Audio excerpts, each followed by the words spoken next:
নমস্কাৰ মই মোৰ সকলো জ্যোতি সংৰাগীক মোৰ ফালৰ পৰা সম্ভাষণ জনাইছোঁ। বৰ্তমান আপোনাৰ আমাৰ ধৰ্মীয় মাহ বুলি ধৰা হয় কাতি মাহ চলি আছে।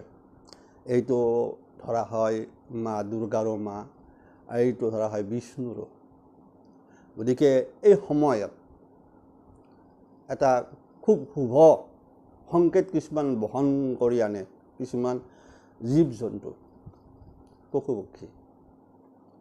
আৰু এই মাহত যদি এইখিনি আপোনাৰ কোনোবা এটা ঘটে তেতিয়া বুজি ল'ব যে আপোনাৰ এটা শুভ দিন সমাগত হৈ আছে।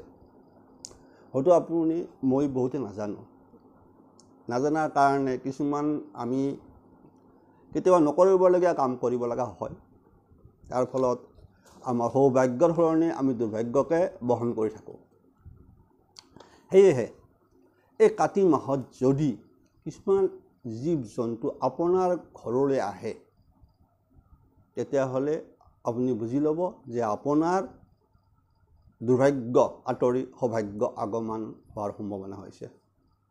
আৰু যদি কাৰোবাৰ যদি এনেকুৱা ঘটিছে তেনেহ'লে বুজি ল'ব যে আপুনি ভাগ্যৱান, আপোনাৰ শুভ দিন সমাগত। এই বিষয়বস্তুৰ ওপৰত কিছু কথা আমাৰ জ্যোতিষ শাস্ত্ৰত আছে, উল্লেখ আছে। প্ৰথম কথা বিশেষকৈ মই কৈছোঁ যে পশু পক্ষীৰ কথা আছে। প্ৰথম কথা আহিব মৌ-মাখি। মনত ৰাখিব, যদি এই আহিন কাতি মাহত বিশেষকৈ অতান ধৰে প্ৰায়, তথাপিও কাতি মাহৰ কথা কৈছোঁ, আহিন কাতি মাহত যদি হঠাৎ যদি আপোনাৰ বাৰীত মৌ-মাখি বাহ বান্ধে, মনত ৰাখিব, তেতিয়াহ'লে বুজি ল'ব যে আপোনাৰ আৰ্থিক উন্নতি দিশত আপুনি আগবাঢ়ি আছে। গতিকে আপোনাৰ ঘৰত থকা দাৰিদ্ৰতা, দুৰ্ভাগ্য এই কাতি মাহৰ পিছৰ পৰাই লাহে লাহে শুভ দিনলৈ সমাগত হ'ব। কাৰণ ধৰা হয় মৌ-মাখি আপোনাৰ সৌভাগ্যৰ প্ৰতীক বুলি ধৰা হয়, মনত ৰাখিব। আৰু মৌ-মাখিৰ মাজত এটা খুব সামাজিক সংবদ্ধতা আছে, মনত ৰাখিব, সামাজিকভাৱে একদম। আৰু বিশেষকৈ পৰিশ্ৰমী। গতিকে পৰিশ্ৰমৰ জৰিয়তে আপোনাৰ জীৱনত সাফল্য অহাৰ সংকেত বহন কৰি আছে। আপোনাৰ যদি আপোনাৰ বাৰীত যদি অৰ্থাৎ আপোনাৰ বাসস্থানত যদি মৌ-মাখি আহে, তাতে গছ বা ওচৰতে হয়তো দেখাত গছ ওচৰতো যদি সদায় দেখি থাকে ঠিক এই মাহত মৌ-মাখি বা, তেনেহ'লে আপোনাৰ শুভ দিন সমাগত। গতিকে এই মৌ-মাখি বাহ বান্ধা মানে আপোনাৰ দুখ কষ্টৰ দিন শেষ। গতিকে সৌভাগ্যৰ দুৱাৰ মুকলি সমাগত। দ্বিতীয়তে কলা ভমৰা। সৰু বস্তু, জানি ল'ব কথা। যদি এই মাহত যদি কাতি মাহত যদি আপোনাৰ ঘৰৰ ফালে অৰ্থাৎ আপোনাৰ বাৰীত যদি আপুনি কলা ভমৰা আহি থাকে সঘনাই, ধৰক আপোনাৰ এতিয়া কিবা কানি কৰিছে তাত যদি আহি থাকে কলা ভমৰা যদি আহে, তেনেহ'লে এতিয়াও ধৰি ল'ব যে আপোনাৰ জীৱনত পৰিৱৰ্তন আহি আছে। অৰ্থাৎ আপোনাৰ জীৱনৰ পৰিৱৰ্তন মানে অৰ্থ আপোনাৰ সুখ দুখ আৰু সুখৰ কথা আহে, দুখ দৰিদ্ৰতা, আৰ্থিক দৈন্যতা এইবিলাক আপোনাৰ নাশ হোৱাৰ সমাগত হৈ গ'ল যদি কলা ভমৰা আহে। সেইকাৰণে এই কাতি মাহত যদি কলা ভমৰা আপুনি দেখা বা আপোনাৰ বাৰীত যদি আহে বা আপোনাৰ ঘৰত যদি সোমায়, তেনেহ'লে আপুনি সেই কলা ভমৰাক কেতিয়াও বিৰক্ত নকৰিব। কোৱা আছে যি ঘৰত কলা ভমৰা আহে সেই ঘৰত কুবেৰৰ প্ৰৱেশ ঘটে। অৰ্থাৎ কুবেৰ দেৱতা, ধনৰ দেৱতা, যেনেকৈ লক্ষী আমাৰ ধনৰ, সেইদৰে কুবেৰো আপোনাৰ ধন সম্পদৰ গৰাকী। সেইকাৰণে কোৱা হৈছে কুবেৰে আপোনাৰ কাৰণে সৌভাগ্যৰ দুৱাৰ খুলি দিব, ধন সম্পদৰ। গতিকে ঘৰলৈ কলা ভমৰা অহাটো অত্যন্ত শুভ বুলি ধৰা হয়, বিশেষকৈ কাতি মাহত। 3 নম্বৰত আহি গ'ল বগা ফেঁচা, যাক আমি লক্ষী ফেঁচা বুলি কওঁ। কাৰণ যি ঘৰলৈ এই কাতি মাহত লক্ষী ফেঁচা সোমায় বা লক্ষী ফেঁচা আহে, মনত ৰাখিব আপুনি মা লক্ষীৰ আশীৰ্বাদ প্ৰাপ্ত মানে বিশেষকৈ সংকেত হৈ আছে। আৰু যিহেতু ফেঁচাক আমাৰ দৈবিক প্ৰাণী বুলি কয়, আমি জানো যে আমি এটা কথা আছে যে ফেঁচাই যদি ঘৰৰ ওচৰ কৰিলে কোৱা হয় বিবাহ হ'ব, যদি ফেঁচাই যদি নেউনুমাতে অমংগল হ'ব, ঠিক এনেকুৱাকৈ এটা দৈবিক, সেইকাৰণে দৈবিক প্ৰাণী বুলি কোৱা আছে ফেঁচাক। সেইকাৰণে কৈছে যদি বিশেষকৈ যদি বগা ফেঁচা, সেইটোক আমাৰ লক্ষী ফেঁচা বুলি কোৱা হয়। গতিকে লক্ষী মাৰ বাহন। গতিকে এইফালৰ পৰা যদি আপোনাৰ ঘৰত ফেঁচা সোমায় বা ফেঁচা আহি পৰে ছালত বা আপোনাৰ ঘৰৰ কাষৰ গছত বা আপুনি দেখা পায় ফেঁচা, তেনেহ'লে মনত ৰাখিব আপোনাৰ সকলো সমস্যা সমাধান হ'বলৈ গৈ আছে, আৰু যাৰ ফলত আপোনাৰ আৰ্থিক উন্নতি সমাগত, আৰু বিশেষকৈ তেতিয়াহ'লে আপোনাৰ টকা পইচাৰ সমস্যা বিশেষকৈ হয়। গতিকে বগা ফেঁচা বা লক্ষী ফেঁচা ঘৰত অহাটো বিশেষকৈ কাতি মাহত শুভ বুলি ধৰা হয়, অত্যন্ত শুভ বুলি ধৰা হয়। কাতি মাহত জানিব, হয়তো বহুতে নাজানে, পোৱা নাই, আজি মই কৈ দিলোঁ। আনফালে আন এটা বিশেষ কথা হ'ল ঘৰত জেঠী বা টিকটিকি, বিশেষকৈ জেঠী বা টিকটিকি সাধাৰণতে সকলোৰে ঘৰত নাথাকে। বহুতে কয় জেঠী অমুক তমুক, নহয়, একচুৱেলি ভুল। জেঠী ঘৰত থকাটো অত্যন্ত শুভ লক্ষণ, আৰু যি ঘৰত জেঠী বা টিকটিকি থাকে সেই ঘৰত কোনোদিনে অভাৱ নহয়, সেই ঘৰত সুখ সদায় বিৰাজ কৰি থাকে, সুখ সমৃদ্ধি সদায় থাকে। শাস্ত্ৰত কোৱা আছে জেঠী বা টিকটিকিক মাৰিব নাপায়, মনত ৰাখিব। আৰু যদি কোনোবাই যদি এই টিকটিকি বা জেঠীক মাৰি পেলায়, তেতিয়াহ'লে মা লক্ষী বিশেষকৈ সেই ঘৰ ত্যাগ কৰি গুচি যায়। তাৰ ফলত সেই ঘৰত কি হয়, অলক্ষী বাস কৰে, তাৰ ফলত দুখ দৰিদ্ৰই আপোনাক চানি ধৰিব। সেয়েহে জেঠী নামাৰিব। বিশেষকৈ যদি আৰু এই মাহত যদি বিশেষকৈ তুলসী গছৰ বা গুৰিত যদি আপুনি জেঠী দেখে, সেইটোও মনত ৰাখিব আপুনি মা তুলসীৰ আশীৰ্বাদ পাব। গতিকে আপোনাৰ ঘৰৰ পৰা দুখ দাৰিদ্ৰ নাথাকে, আঁতৰি যাব। সেয়েহে জেঠী বা টিকটিকিকো সৌভাগ্যৰ প্ৰতীক হিচাপে ধৰা হয়, মনত ৰাখিব।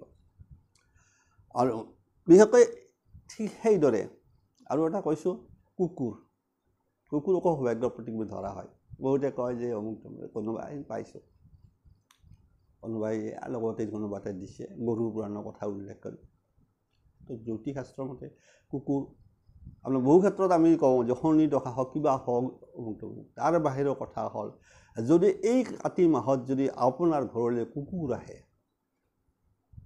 কিবা এটা খাবলৈ বিচাৰি কুকুৰ আহে, বা কুকুৰ কিবা এটা আহি দুৱাৰ মুখত ৰৈ যায় কিবা এটা খাবলৈ আশা কৰি, তেতিয়াহ'লে আপুনি সেই কুকুৰক খেদি নিদিব, তাক আপুনি ৰুটি এখনলৈ খাবলৈ দিয়ক, ৰুটি নে বেলেগ হ'লেও খাবলৈ দিয়ক।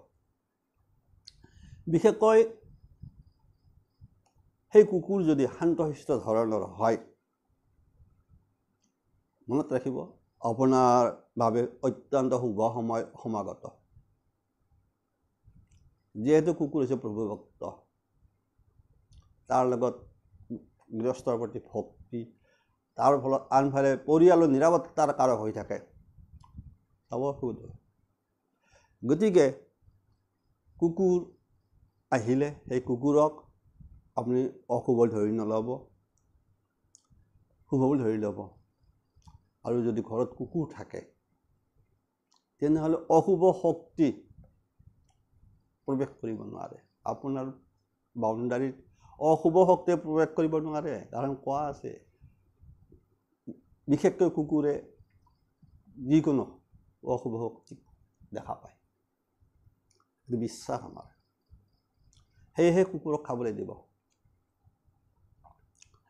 আনফালে আন এটা কথা হ'ল কি, বিশেষকৈ এই মাহত যদি আপোনাৰ ঘৰত কলা পিপৰা আহি বাঁহ বান্ধে, সেইটো অশুভ বুলি ধৰি নল'ব, বিশেষকৈ কাতি মাহত। তেতিয়া ধৰি ল'ব যে আপোনাৰ শুভ দিন সমাগত।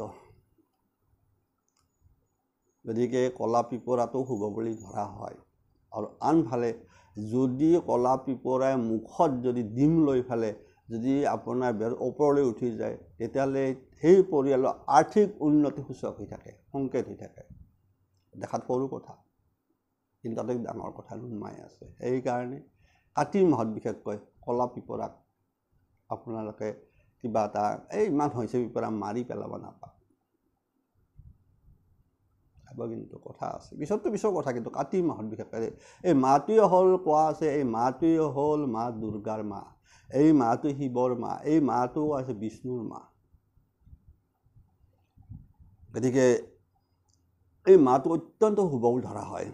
আপোনালোকক কৈ থলোঁ, আপোনালোকে গমে পাইছে। চাওক, আমাৰ এটা বিশ্বাস, হাজোত মাধৱ মন্দিৰত এই সময়ত তুলসীৰ মালা দিয়ে, দান কৰিব লাগে। বিশ্বাস চলি আছে আজিলৈকে। হাজোত কি কাৰণত আছে?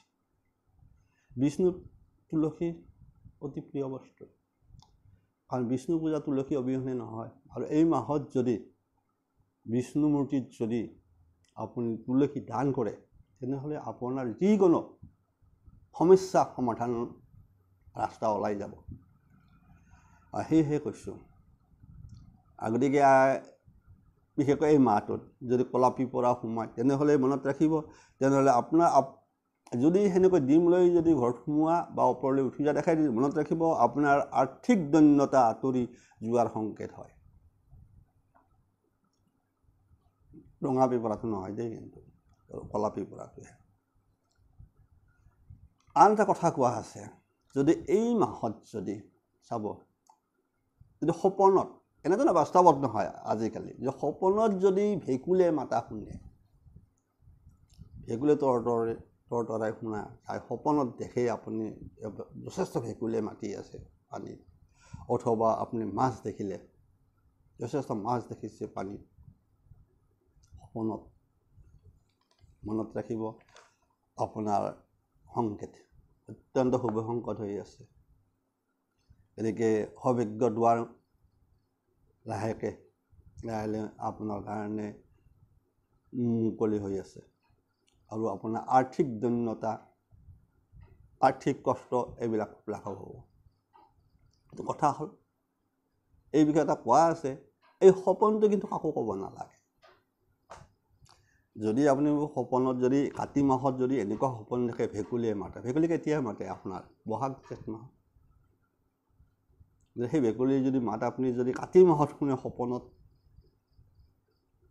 কথা আছে, হঠাৎ শুনে, তেতিয়াহ'লে মনত ৰাখিব আপোনাৰ আৰ্থিক দৈন্যতা আঁতৰি যোৱাৰ সংকেত, শুভ দিন সমাগত। আৰু ইফালে কোৱা আছে, তেতিয়াহ'লে আকৌ এই বিষয়ে ক'ব নালাগে। ঠিক এনেকুৱা আৰু আছিল দুটামান, সেইকেইটা কম মই পিছত, আজি দীঘল হ'ব, নকওঁ বেছি।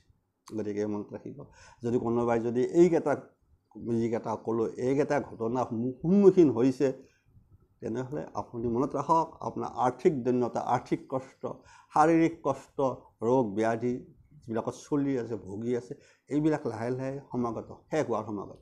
শুভ দিন আপোনাৰ কাৰণে ৰৈ আছে। আজিলৈ এৰিছোঁ, সকলোৱে ভালে থাকক, কুশলে থাকক। চাব অকণমান নিজে অলৰেডি শেষ হোৱাৰ হ'ল, তথাপিতো যদি পাইছে এনেকুৱা ঘটনা ঘটিছে।